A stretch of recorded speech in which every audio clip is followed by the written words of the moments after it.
គាត់បានស្នើដាក់នៅរបៀបរយៈមួយគឺការរៀបចំក្បាលម៉ាស៊ីននៃរដ្ឋសភាហើយគណៈបកសង្គ្រោះជាតិយើងបានស្នើរបៀបរយៈមួយគឺរកការពិតយុត្តិធម៌ជូនម្ចាស់ឆ្នោត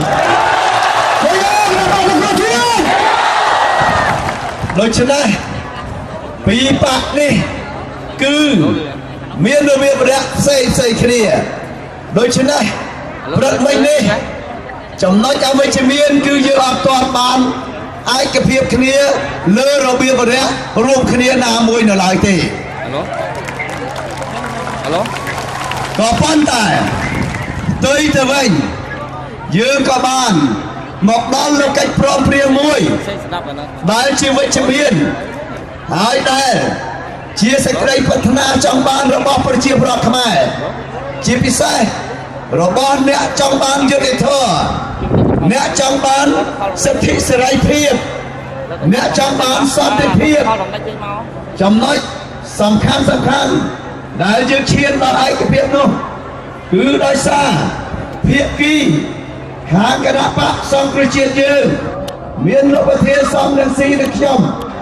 បានទាមទារយ៉ាងទទូចនៅដំបូង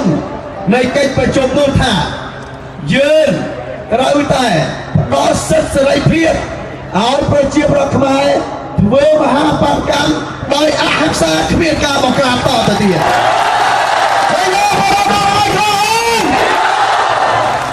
ហើយខ្ញុំក៏បានថ្លែងទៅចំពោះមុខឋានៈដឹកនាំគណៈបកប្រជាជនកម្ពុជាថាយើងមិនអាចទទួលយកបានទេចំពោះហេតុការណ៍ដែលកើតពីម្សិលមិញនេះដូចជាការបាញ់សម្លាប់ការចាប់ចងការដែលធ្វើទារុណកម្មគ្រប់បែបយ៉ាងមកលើប្រជាពលរដ្ឋខ្មែរនៅយុគមិញនេះគឺយើងបញ្ជាក់ច្បាស់ណាស់បងប្អូនដូច្នេះហើយបានជាយើងទាំងអស់គ្នាបានសម្រេចបានក្រោយពីយើងទទួលបានបរិជ្ជសារពីព្រះមហាក្សត្រព្រឹកមិញនេះដែលយើងកំពុងប្រជុំគ្នាយើងទទួលបានបរិជ្ជសារព្រះមហាក្សត្រដែលទាមទារឲ្យបាតកោនិងសមត្ថកិច្ចកម្លាំងប្រដាប់អាវុធទាំងអស់បញ្ឈប់ប្រើអំពើហិង្សាដល់រៀងគ្នានឹងគ្នាជាដាច់ខាត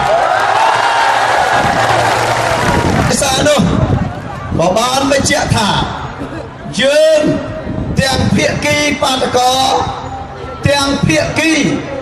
ខាងរដ្ឋាភិបាលត្រូវគោរពគ្នាក្នុងនាមជាបងប្អូនជាខ្មែរដូចគ្នាកុំប្រើអំពើហិង្សាតទៅទៀត